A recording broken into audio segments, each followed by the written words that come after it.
Hey guys, welcome back.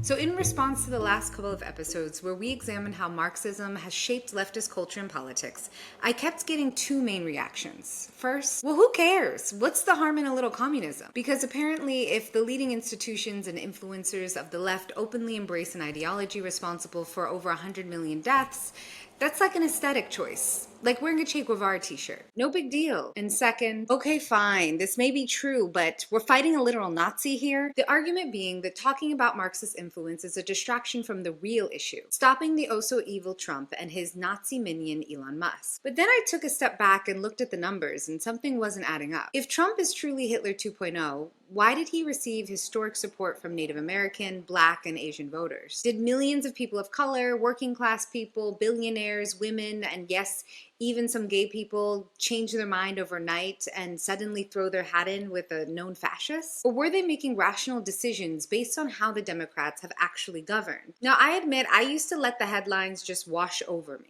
If you say he's a felon, then sure, he's a felon. If you say he's a rabid racist, then yeah, I'm sure you're right. But now that the dust has settled on the endless scandals and breathless breaking news that built the origin story of America's greatest adversary, and before the next so-called constitutional crisis takes over the news cycle, I decided this is a great opportunity for us to dive a little deeper and figure out what the hell just happened over the last 10 years and what came of those headlines. Because that's honestly what I've been basing my understanding of Trump on. So is Trump a criminal mastermind or not? Should we ignore the massive corruption in leftist history and the scandals uncovered by his administration, scandals involving trillions of dollars, because ultimately he is without question literally Hitler? Or was this all a massive smokescreen? And on the flip side, what did the Democrats actually do to dig their own grave?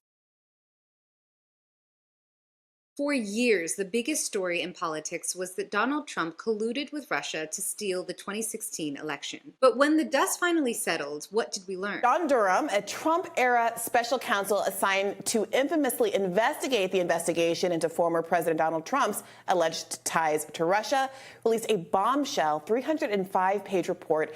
And after roughly 4 years, it found that, in fact, there was no collusion between the Trump campaign and Russia, and the FBI should never have launched a probe into the matter to begin with. Even CNN admits the report is a devastating blow to the agency and exonerates Donald Trump. Journalist Aaron Mate tweeted, Durham report underscores that Trump-Russia collusion was a Clinton campaign scam abetted by FBI deception and media stenography. And Matt Taibbi writes, ex-CIA head John Brennan, re-Mueller report, they found no conspiracy. Brennan on MSNBC, I suspected there was more than there actually was. Years of Trump-Russia hysteria based on suspicion only. It was Mickey Mouse intelligence. A dream is a wish your heart makes. And who funded this whole charade? Hillary Clinton's campaign and the Democratic National Committee, or DNC.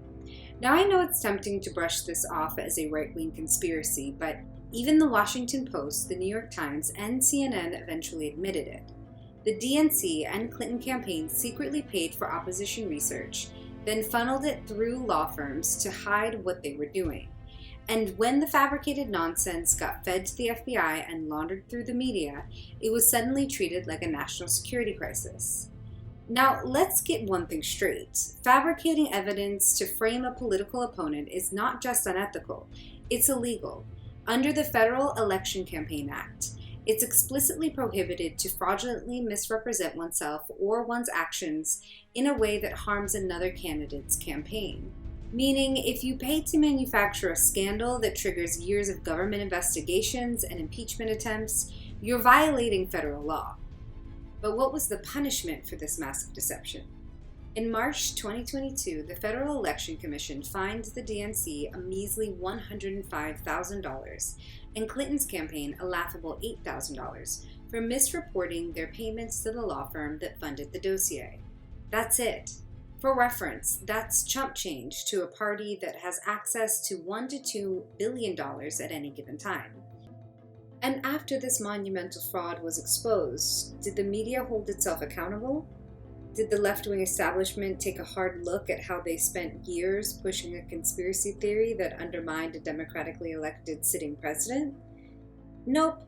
They just quietly shoved the story under the rug and moved on to the next manufactured scandal. It seems that when the left cheats, manipulates, and outright lies, we just call it saving democracy. It's not just hypocrisy, it's corruption at a level that should make every person furious. By now we all know that the Hunter Biden laptop story was more than just about the hookers, the drugs, the tax evasion, or the gun charges. The real story is what was buried alongside all of that. A global influence peddling scheme with Joe Biden and the Democrat Party at the center. To use Joe Biden's power and influence to shake some trees and get some money. And once he became vice president, he was immensely powerful because Barack Obama outsourced his foreign policy to Joe Biden, and so China, Russia, Ukraine, Kazakhstan, Romania, any country that Joe Biden visited and had power over, they were vying to pour money into the coffers of Hunter Biden and Joe Biden's younger brother, Jim Biden. The laptop had the bare bones of that on it. The IRS, Justice Department, they were tapping the brakes on this investigation, and they were blocked from taking very standard overt investigative steps like issuing subpoenas, and they were completely blocked from investigating anything that might have led to Joe Biden, but they said you could not ask about the big guy. Joe Biden's final act as president revealed to the world he is corrupt. In the final minutes of his presidency, the 82-year-old issued get-out-of-jail-free cards to his entire family. And why did Joe Biden need to make sure that the pardons he issued date back to January 1, 2014? What happened in 2014? Well, it's the year that Hunter Biden joined the board of Burisma, the Ukrainian energy company, despite lacking any experience in the energy sector, at the time that Joe Biden was vice president and in charge of relations with Ukraine. Hunter Biden and Joe Biden were allegedly raking in millions of dollars through different bank accounts. People are going to hear this and think this is a conspiracy. Like, we're told a lot of conspiracies aren't true. This really sounds like one. So the corruption involving this laptop and the lengths that the Democrat Party went to cover this up, to suppress it in the media, is a big part of the rest of this story. So keep all this in mind as we move forward.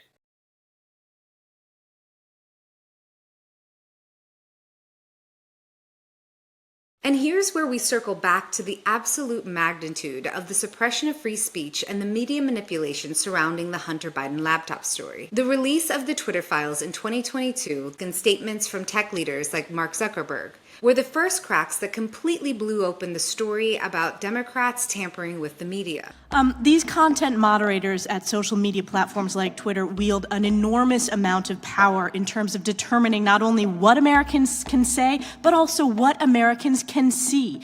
Do you believe, Mr. Taibbi and Mr. Schellenberg, that it's appropriate for unelected bureaucrats or these tech companies to collude to influence what Americans can say or read? Absolutely not. And, I wanted to stress again that all this was happening secretively with the blessing of the Department of Homeland Security. Do you believe that this censorship is a form of election interference? Absolutely it is. There's no question in my mind. So essentially, they exposed direct collusion between the government and big tech to censor the true story involving criminal activity with the Biden family. And obviously, this was all in the name of manipulating the public in order to control election narratives and outcomes. It turns out Twitter actively suppressed the New York Post reporting about the laptop. Intelligence officials, 51 of them to be concise, coordinated the bogus Russian disinformation lie, and Facebook admitted they throttled the Hunter Biden laptop story at the government's request. And if that isn't dystopian enough for you, just recently, under Musk's leadership, DOGE uncovered that USAID spent millions of taxpayer dollars funding both small and large media outlets to push Democrat talking points and, you guessed it, suppress the Hunter Biden laptop story. I mean, guys, this is insane. We always suspected it, but Elon Musk brought it to us in high definition. There is now no doubt that the U.S. government, and specifically the Democrat Party, was controlling the media engineering narratives and misleading the public on a massive scale. And all I can see are my friends calling him a Nazi. You mean the guy that went to the concentration camp last year with well-known Jewish commentator Ben Shapiro? And you're talking about that guy who's like unapologetically pro-Israel and visited Israel after October 7th's terrorist attack? They're calling him a Nazi. I'm confused about that one. Let me level set with you for 1 second. Do you think that the media is maybe smearing Elon because he single-handedly exposed their corruption? And now you hate the man who pulled back the curtain because you're falling for the smear campaign? I don't know, I'm not an expert in these things, but I think it's really worth reevaluating and reconsidering this whole Musk is a Nazi thing. And I mean, really, same for Trump. He's done nothing that would indicate Nazism. Doesn't he have Jewish grandchildren and a Jewish son-in-law whom he empowered with high positions in his administration? Oh, and his daughter, whom he's very close to, converted to Judaism. I mean, like, this just doesn't track, guys. This doesn't make sense, like, at all. And, like, what do we think we're doing by promoting people who are not Nazis as Nazis? Do you think that that's not totally insulting to the memory of people who died at the hands of Nazis? Do you think that that's not totally insulting to actually Jewish people? Like, it's just gross. It's weird. Stop it. Get some help.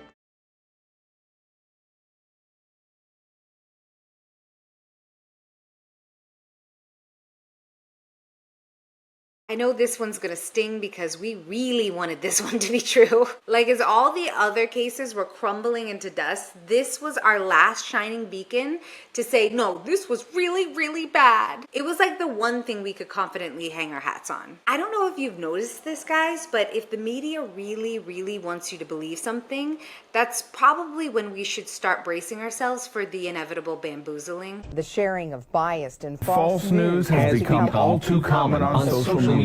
More alarming, some media outlets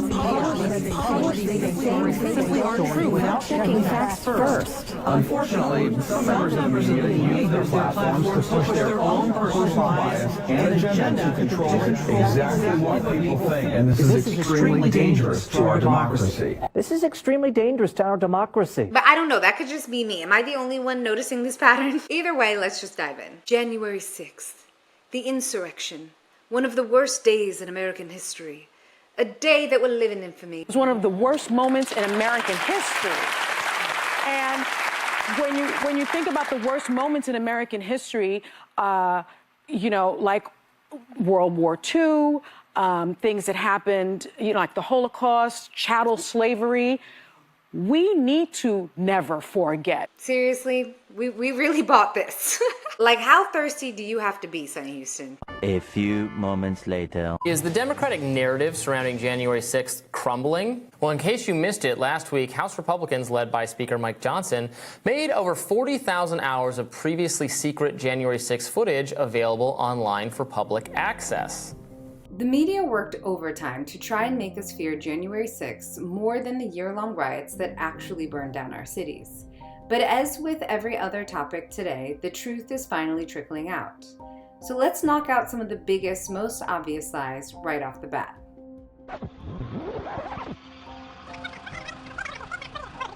Another concerning contradiction around narratives about January 6th is that when Trump wants to contest an election, it's treasonous. But when the Democrats do, it's rational, normal, and healthy for democracy. As we've already mentioned, Hillary spent years claiming that the 2016 election was stolen. I believe he knows he's an illegitimate president. You can run the best campaign, you can even become the nominee, and you can have the election stolen from you. Democrats question every election they lose. Never any outrage from the public. But when Trump does it, all hell breaks loose. Now, call me old-fashioned, but I personally believe that any concerns about election fraud should be investigated without intimidation. Yet somehow overnight, questioning election integrity became a thought crime. I watched in real time as everyone in my community suddenly started parroting this idea, that even talking about election fraud was absurd. Why? Because the media and politicians implicated in the crime told them so? Be honest, if we were being rational and impartial, most people would call the DNC's media manipulation and suppression of the Biden family corruption right before an election exactly what it is: actual election interference. Especially when you consider the Technometrica Institute of Policy and Politics poll, which found that 79% of Americans believe Trump would have won re-election if voters had known the truth about the Hunter Biden laptop. 47% of respondents said that knowing the laptop was real would have changed their vote. So just to be clear, the media and intelligence community conspired to censor damaging information about one candidate, helped elect another, and now we're supposed to pretend that that wasn't election interference, but that the 3-hour riot was an insurrection and/or was election interference. Okay, got it. Instead of being real about any of this, we all ran with the Trump is an irrational lunatic storyline. And I'll admit it, I 100% participated in this. I more so fell for the Trump is a fascist narrative and even helped to organize a protest against him on Election Day in Philadelphia. Yeah, that big kind of crisis moment that was happening on the national news. I was there in that crowd of thousands of people screaming about fascism. It's extremely embarrassing to think back on. I even gave a righteous outrage quote to my local newspaper about January 6th. It's cringe. It's cringe to look back on. But here's the truth. I never actually thought January 6th was any worse than the BLM riots I personally witnessed and defended. I just saw my willingness to lend my voice to the outrage echo chamber as doing my part for my side. Harmless at worst, but helpful in the long run, right? This is exactly how the slippery slope happens. We compromise our principles just a little to justify small contradictions for the greater good. But before we know it, we've allowed ourselves to be pulled further and further away from the truth, until we're standing on a foundation built on lies and manipulation. So again, I ask you, why does the average American not know any of this? For those that do, how have you convinced yourself that this doesn't matter?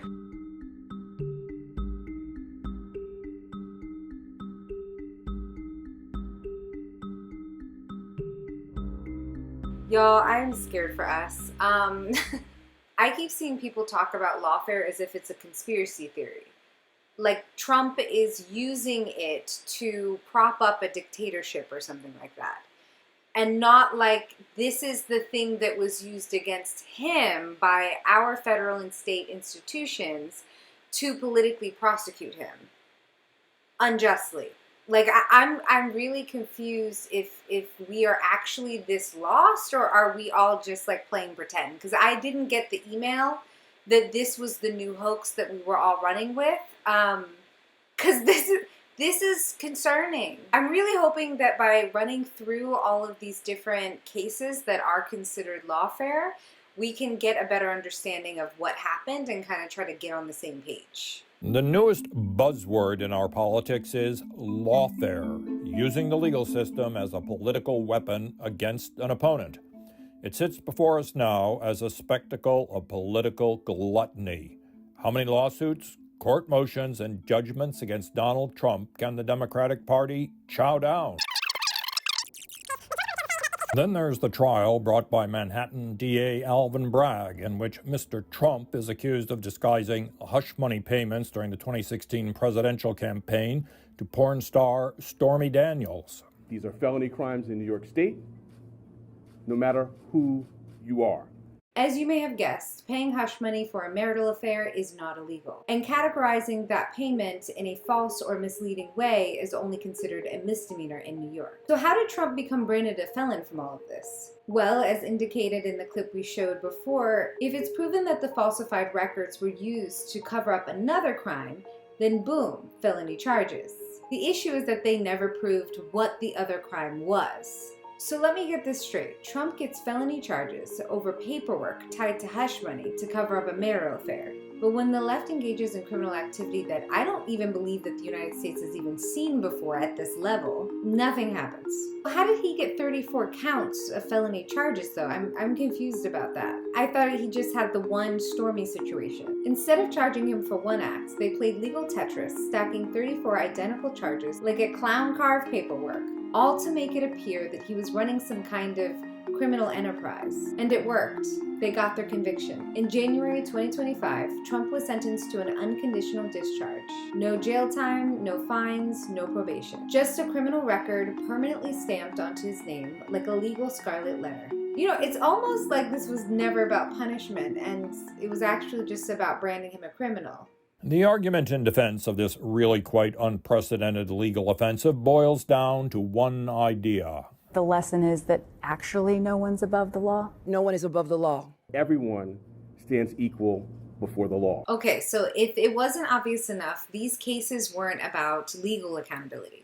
They were election interference by way of lawfare. The goal was never conviction, just endless legal battles to financially drain and intimidate Trump and poison public perception. And as the cases collapse one by one, the real corruption is being exposed. The only question is, are you paying attention?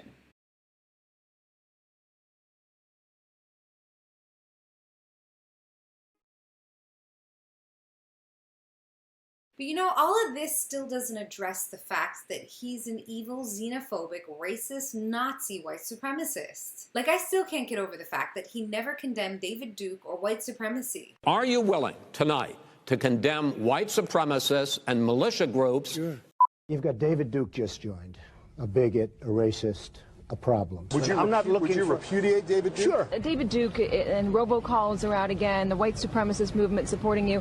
Do you have any words for that? Well, I disavow. So I've disavowed David Duke all weekend long on Facebook, on Twitter, and obviously it's never enough. Trump's refusal to condemn, distance himself from white supremacists. The Anti-Defamation League is already out there asking the president to clarify why he didn't condemn white supremacists. So are you prepared right now to make a clear and unequivocal statement renouncing the support of all white supremacists?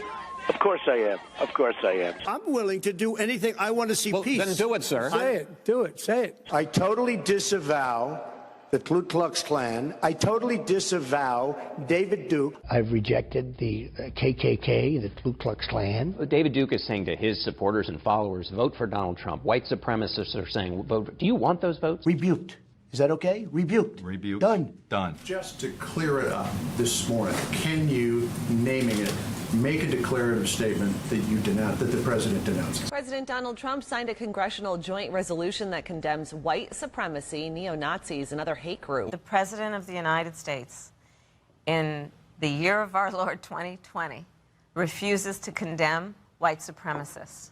He has yet once to condemn white supremacy, the neo-Nazis. He hasn't condemned a darn thing. I wanted to write this article about how I used to kind of despise Trump and how I ended up just seeing him for who he is, being just a flawed individual. And part of that had to do with the good people on both sides lie that was perpetuated by the media. For many years, I was a Democrat. I was someone who would watch the mainstream news and felt like I was being informed. But then I became curious about Donald Trump as I was talking to more and more people about him. And that's when I came across the good people on both sides accusation as being an actual lie or misrepresentation of what he stated. And when I watched in full context where he was basically putting down the neo-Nazis and the white supremacists who showed up with tiki torches, I realized that the media purposefully misframed what he was stating. So I realized at that moment, you know, if the media can lie to me about this for years upon years, claiming that he said something that he clearly didn't say, and if you just extended that footage about 30 seconds or so, you would see it, then what else are they lying to me about? And that's what led me to become more independent-minded,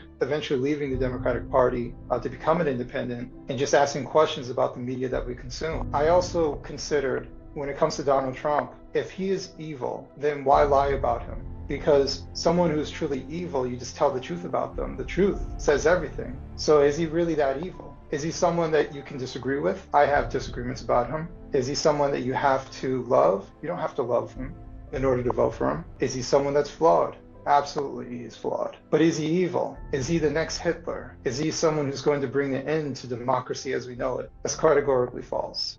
I see no evidence for it. And just a quick question while we're on the subject of Nazis and fascism and things like that. We've established that authoritarian regimes and people like Nazis use the state and specifically police forces within the state to enact violence, Some would say like legal violence, like lawfare, or some would say physical violence against dissident voices. And I don't know, we've also checked out how the Democrat Party has been doing that with the FBI, specifically in their persecution of Donald Trump, J6 folks, Tulsi Gabbard, and pretty much all of the main characters in Trump's cabinet. So between that, the rapid anti-Semitism that you often see in leftist protests relating to Israel and the Palestine conflict. Protesters shattered glass doors at an auditorium where a former member of the Israeli Defense Force was scheduled to speak. Combined with the legal discrimination that was enabled under DEI. These slides were shown at a Coca-Cola diversity training. The thesis of this training was try to be less white. I don't know, man. It's sort of seeming like we might want to do some self-reflection, some self-interrogation to figure out what the hell we're doing here on the left, because we're not looking good.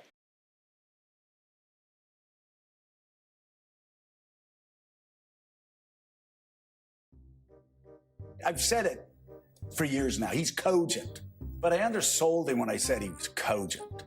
He's far beyond cogent. In fact, I think he's better than he's ever been. Start your tape right now, because I'm about to tell you the truth. And F you if you can't handle the truth. This version of Biden, intellectually, analytically, is the best Biden ever. Watch me. And I mean, honest to God, that's all I think. Watch me. So the best way to get something done, if it holds near and dear to you that you like to be able to, anyway. How would you say your mental focus is? Oh, it's focused. I haven't, look, America is a nation that can be defined in a single word. I was in the foothills of the Himalayas with Xi Jinping. Watch me. Let's talk about the biggest, most absurd gaslighting campaign in modern history.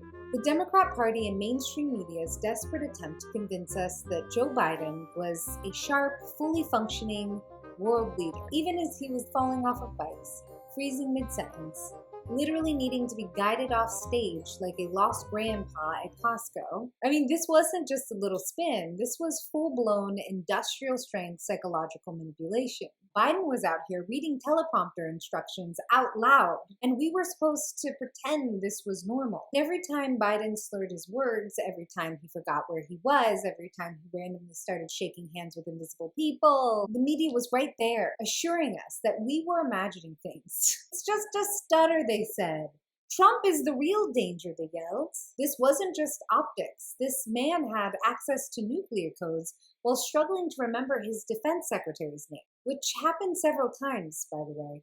I mean, people are having a really hard time with Elon Musk right now, being an unelected person involved in government dealings, but his advisors, whom none of y'all know, were actually running the country. And now you have a problem with Elon Musk? Come on. Come on. After watching this absolute train wreck for 4 years, can we finally admit that the Democrats don't care about truth, integrity, or the welfare of a country? They care about power. That's it. Whatever keeps them in control, they'll do, no matter the cost. And that's not to say that others have a past, but we have to stop believing they are an exception or the lesser of two evils. They aren't.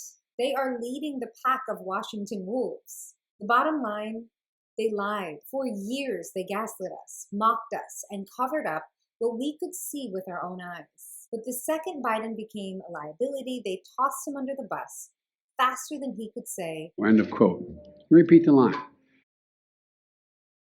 So we are here. We are not going anywhere. We are going to continue to fight back, and we are going to continue to speak lies to his truth. Thank you.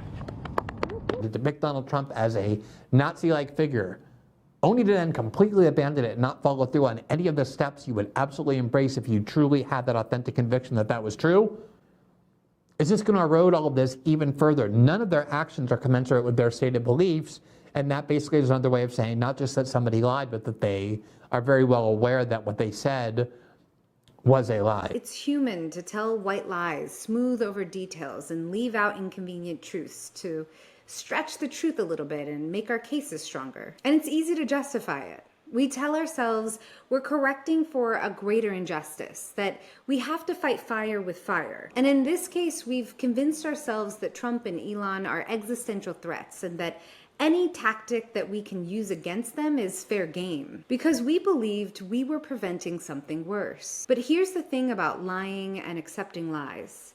It distorts reality. The more we do it, the harder it becomes to tell truth from fiction. It's like being trapped in a hall of mirrors. At first, you know what's real and what's just a reflection. But the deeper you go, the more warped the images become. Eventually, you lose all sense of direction and reality itself starts to blur. But the worst part is we've gotten invested in the illusion. At this point, it's no longer about truth.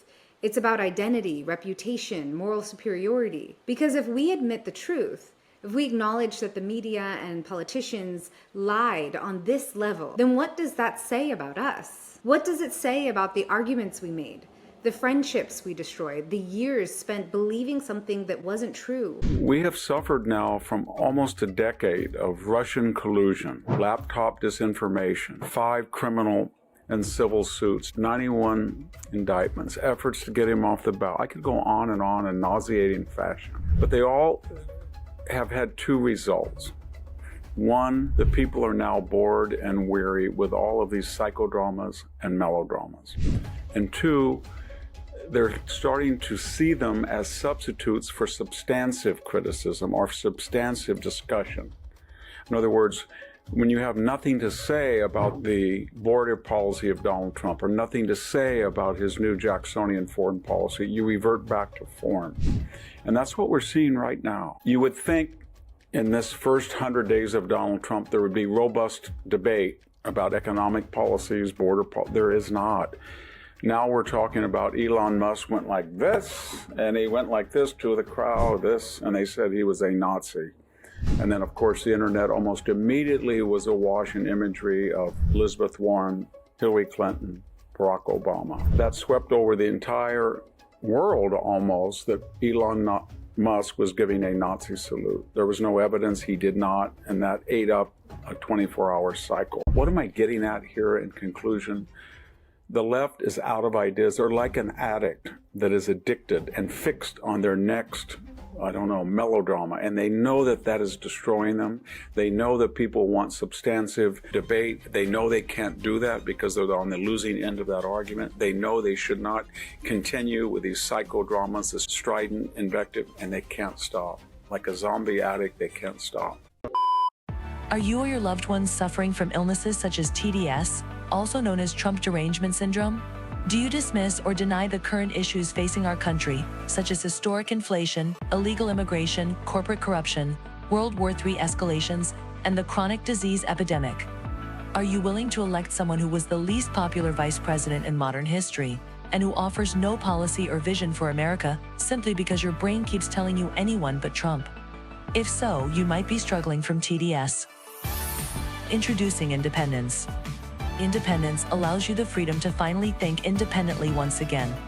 Instead of believing everything you hear from the mainstream media, independence allows for constructive critical thinking. This is where the banality of evil shows itself. Evil doesn't always arrive with a dictator's boot or a villain's twirling mustache. It thrives in the mundane. It looks like bureaucrats just doing their jobs, journalists reporting for the clickbait, activists fighting for justice. It's ordinary people making small, rationalized compromises, all in the name of the greater good. And so we kept compromising truth. We called Trump Hitler, even though he never killed anyone, never censored the press, and has done more to break up media monopolies than any president before him. We branded him a racist, a rapist, a criminal, even as the evidence against him collapsed under scrutiny. We refused to admit his proven innocence or acknowledge our role in spreading misinformation. But hey, it was all for the greater good, right? So we kept justifying denying reality. When our lies were exposed, we doubled down instead of admitting the truth. When he was vindicated, we moved the goalposts instead of acknowledging our mistakes. When the media and political establishment were caught orchestrating a 10-year-long smear campaign, we turned the volume up because admitting the lie would mean confronting our own complicity. But here's the crux of the issue for me. By justifying corruption in the name of the greater good, we didn't just tolerate it. We became a part of it. We weren't just passive bystanders. We fed the machine and perpetuated its destruction. And once we justified it long enough, something even more dangerous happened. We didn't just allow evil. We redefined it. What was once condemned became noble. What was once unthinkable became righteous. And that is how we can do evil and call it good. I've been trying to educate people about the horrors of the Nazi regime and the Soviet regime in particular. I've concentrated mostly on those two because that's good enough. And trying to let people know that it was through the fault of people much like them that those systems arose, and that there are steps you can take to limit the probability that you would participate in such a thing, and that those steps are associated with trying to be truthful in your speech and actions, because the stability of those systems depends on the willingness of individuals to lie. And also on your willingness to take responsibility for the malevolence in your own heart that manifests itself in those social movements. No one is so habituated to suffering that they can read the Gulag Archipelago without having it affect them. Like, you're psychopathic if that book doesn't affect you, you know. It should, if you read it properly, it affects you deeply. So the people who are habituated aren't. They've just been shown low resolution representations of things they don't understand that look vaguely bad. They don't know a damn thing about them.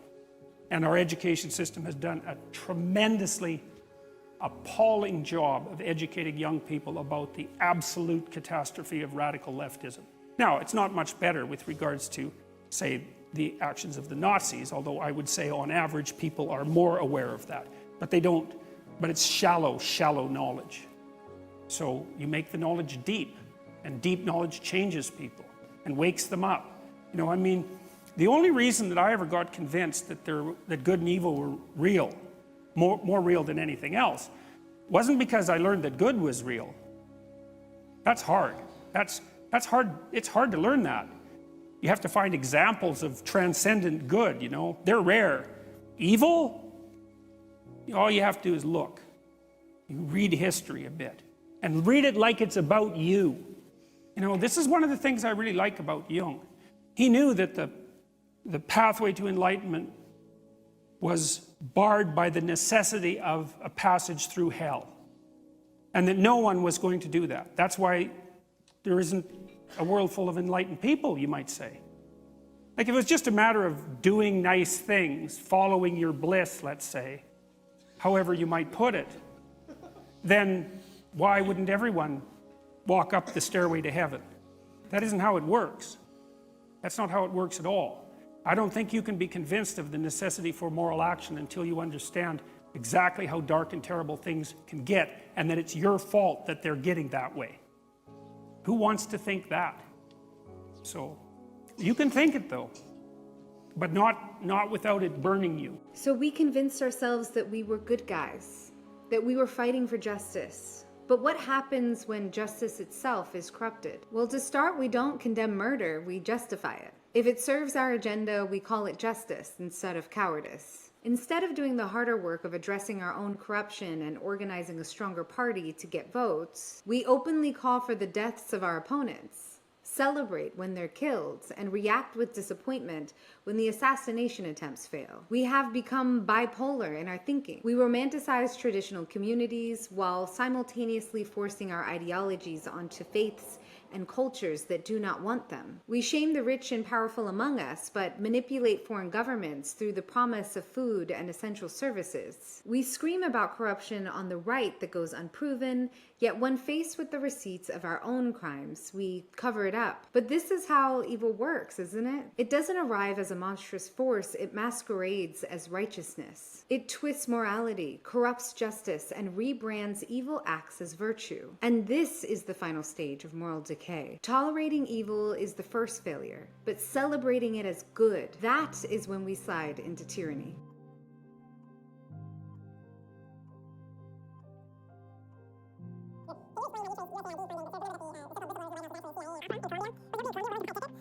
DOGE's audits have already uncovered $100 billion a year of federal fraud, mismanagement, and waste. And they're just getting started. Tax dollars meant to help people were funneled into bloated contracts, wasteful incentives, and backroom deals, while the institutions we trusted used the most vulnerable as human shields to enrich themselves. From billions in damages during BLM riots to color revolutions overseas, taxpayer money was directly linked to politically motivated destruction. We persecuted the opposition. DOGE uncovered proof that USAID funded media outlets to spread misinformation about Trump, manipulating public perception across 3 election cycles in order to control the narrative and sway votes. And while these revelations are still breaking, one thing is clear. The people behind it were high-ranking Democrats, leftist-run institutions, and the same media and government cronies who told us we were on the right side of history. Now, of course, there are corrupt Republicans too. But Trump, Elon Musk, and Trump's cabinet, many of these people had their lives destroyed trying to blow the whistle on these things. And now we are watching in real time as they are trying to blow the whole lid off. And instead of adjusting to this new information, all I see is the left slipping deeper into denial. I mean, we are straight up walking down the street like... We spent years screaming about fighting against fascism, fighting to stop oppression, standing for truth, but we weren't the heroes. We were the villains. And the worst part, we cannot see it still to this day. We are so deep in that hall of mirrors that we can't even recognize our own reflection anymore.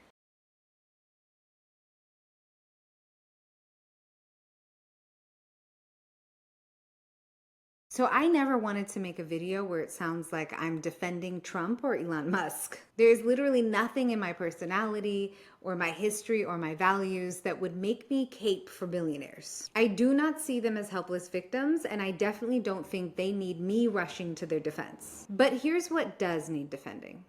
The truth. And if we allow ourselves to be misdirected, lied to, and even worse, if we participate in those lies, we will pay the price. Not someday, not hypothetically, but directly and soon. And I personally refuse to be part of that anymore. At this point, it's not even a question. The media, the Democrat Party, and plenty of Republicans too, have engaged in what can only be described as an orchestrated campaign of disinformation. Yes, the exact same thing they were warning us to look out against, that's what they did. And there's no other way to describe this. And let's be clear, this was not incompetence. This was not an accident. You don't get this level of coordinated lying, this level of cover-up, this level of outright fraud without intent. We were intentionally misled. Now, let me be crystal clear. This does not mean Trump is perfect. It does not mean Elon Musk is perfect. They are flawed human beings, just like the rest of us. Except they are extremely rich and powerful, so their flaws have a much greater impact.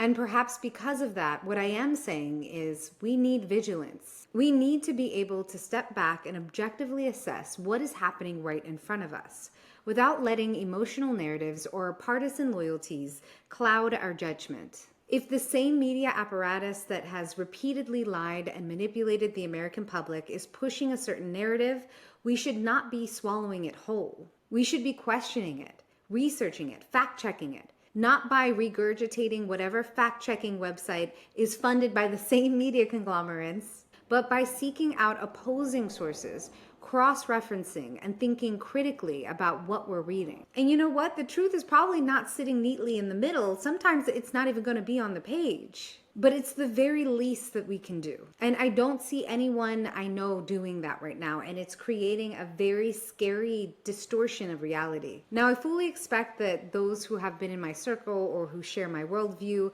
may respond to this with hostility. At best, they'll write me off and ignore me. It's highly likely there'll be a smear campaign and a lot of burnt bridges. And yeah, it's insane that I have to say that, but we all know I do, because that's exactly how intolerant and destructive the left has become. And just to clarify, because I know someone's going to comment on it, I do still identify as someone on the left because that's my location. In my 20s, before I knew any better, that's where I planted myself. My career, my social world, my identity. That is the life I built for myself, and that's my worldview. But now that I'm a grown-ass woman and have watched how foolish it is to believe that I was on some perpetually good side, and how naive it was to think that I could just rest in that without question, I've come to realize that we cannot afford to lock ourselves into rigid ideological camps anymore. It's more important than ever to claim our independence, to make it clear that no one owns our mind, our voices, or our allegiance. People, ideas, and movements should have to earn our support at every turn. But that's me stepping off the soapbox. So what do you think? Is Trump really so bad that we shouldn't question the left's history or our own belief systems? Or should we be even more vigilant, knowing how many lies have warped our understanding of reality? And now that Trump has surrounded himself with people determined to expose even greater truths on a grander scale, will we have the courage to listen?